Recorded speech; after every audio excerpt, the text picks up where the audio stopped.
She started with pies and parties, ended up in prison, and still came back to grace the cover of Sports Illustrated at 81 years old. Martha Stewart didn't just build a brand. She engineered what I called cultural permanence. It's one of the rarest achievements you could have in the creator economy. Not an influencer, not a celebrity, a category of one. For over 15 years, I've studied how elite personal brands transform moments into movements. And Martha's blueprint reveals the exact architecture that allows a brand to survive scandal, market shifts, and even prison, and just emerge stronger each time. This isn't about homemaking becoming an empire. It's about taking what you're really great at and turning it into something that people feel, remember, and buy into for years. So how do you go from niche expert to guru? Let's break down the strategic framework behind one of the most resilient brand evolutions in media history.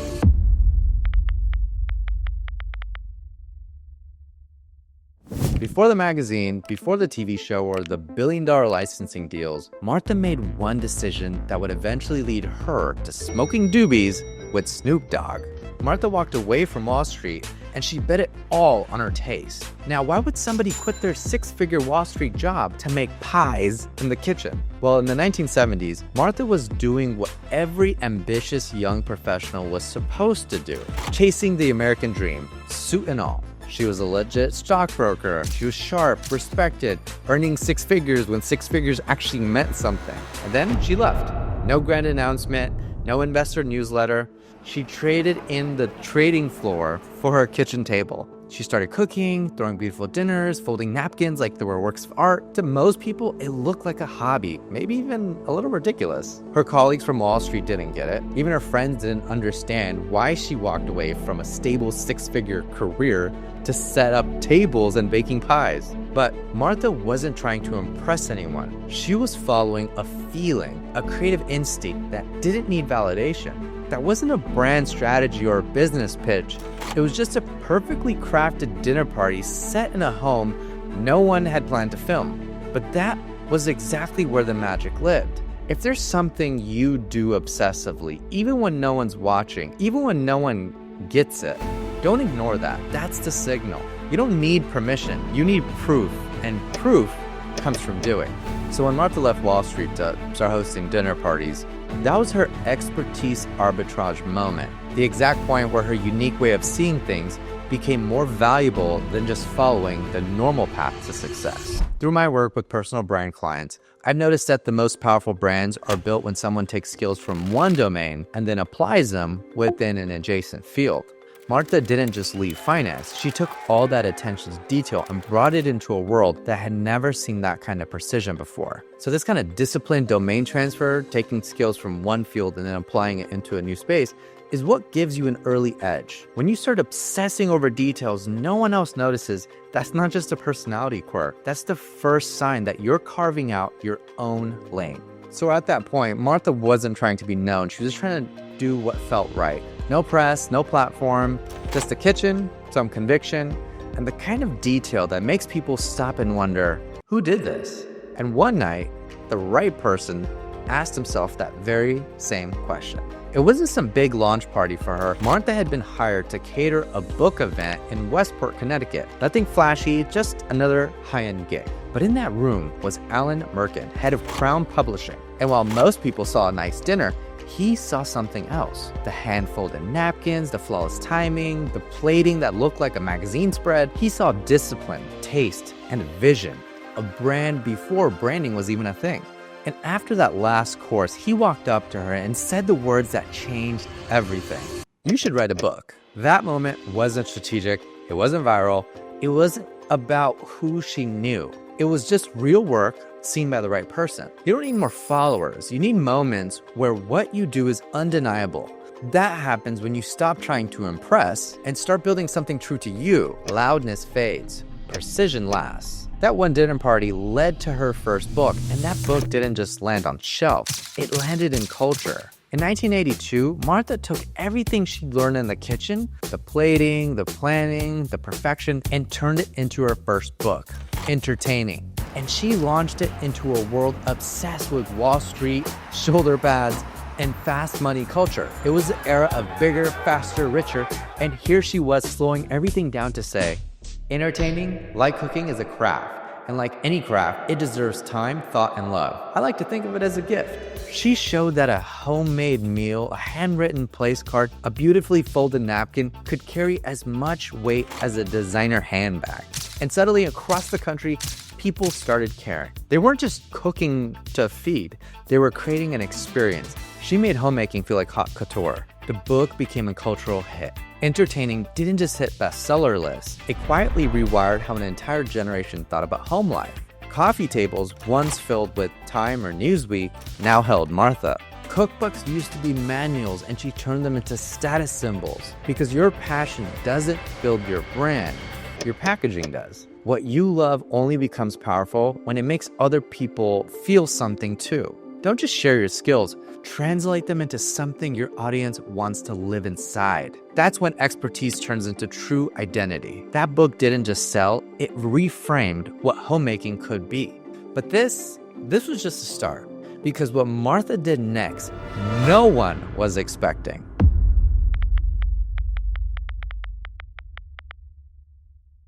Success isn't when people recognize you, it's when they rely on you. After the success of her book, Martha could have stopped. She could have rode the wave, stay in her lane, keep in publishing, but she didn't want to just be a name and a lifestyle. She wanted to be the name. So in 1990, she launched Martha Stewart Living, a magazine, a quarterly turned monthly Bible for everything from recipes to gardening to decorating. And here's what made it genius. It wasn't about her personality.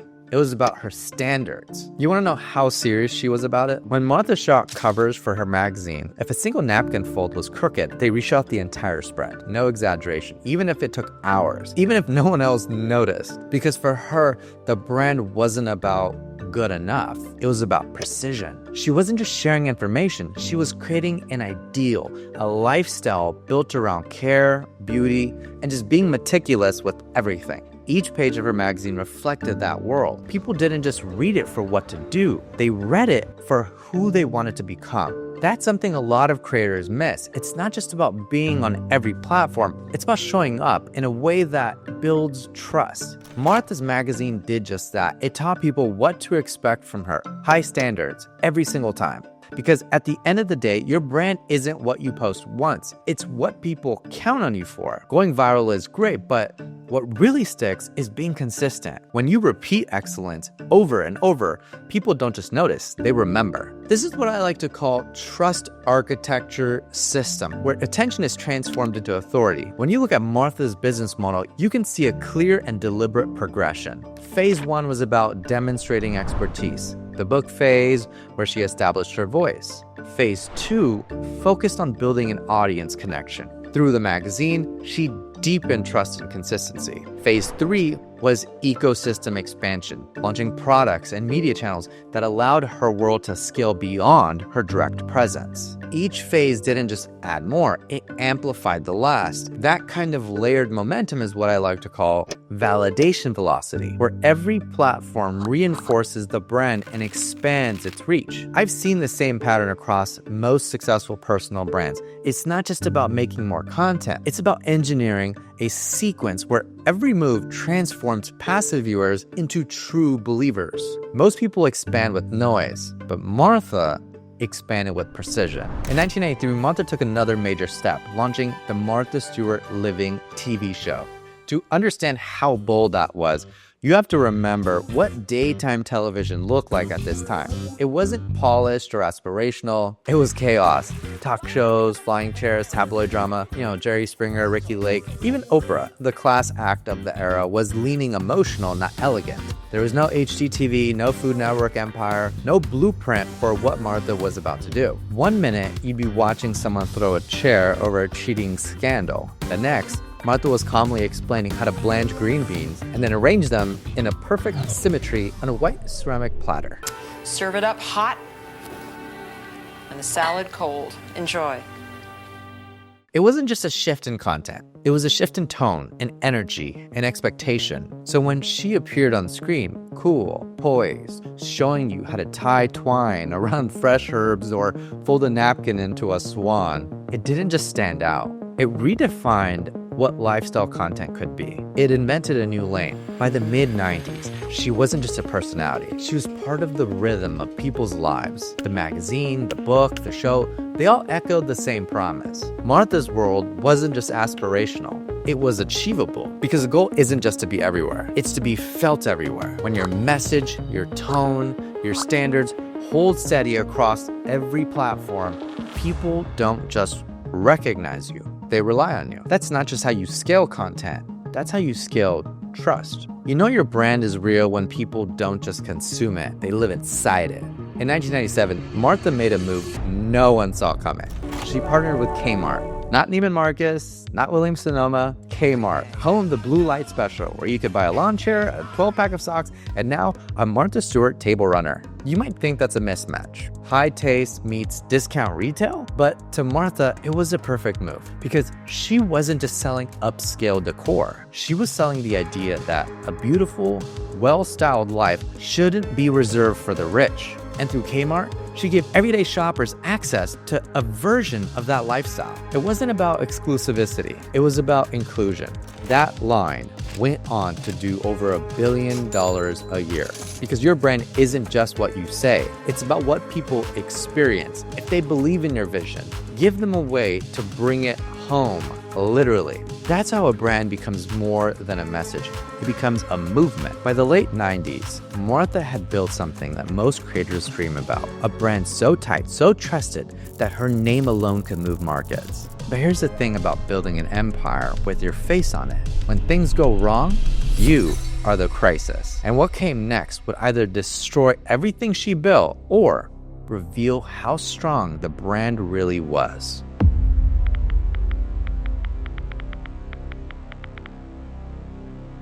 In 2004, the headlines wrote themselves. Martha Stewart turning herself in tomorrow morning. Her last chance to see friends before becoming inmate at Alderson Prison in Charleston, West Virginia. Convicted of lying to investigators, Martha Stewart was sentenced to 5 months in prison. For someone who made a career out of controlling every detail, this was the one mess she couldn't tie up with the baker's twine. For most public figures, that would have been the end. When your name is the brand, a scandal doesn't just dent your reputation, it threatens the collapse of the entire foundation. At first, shareholders panicked, networks pulled back, late-night hosts turned her into a punchline. Martha wasn't just facing legal trouble, she was facing public humiliation. But then, something no one expected happened. The day she was convicted, her company stock jumped nearly 40%. Because even with the headlines, the mugshots, and the courtroom drama, investors and customers held on to one thing. The brand still meant something. There was trust. When your brand is built on trends, it disappears the moment you stumble. But when it's built on values people believe in, it holds. Even in the storm. The real question isn't, can you grow? It's, can you hold when everything tests you? Have you ever broken something?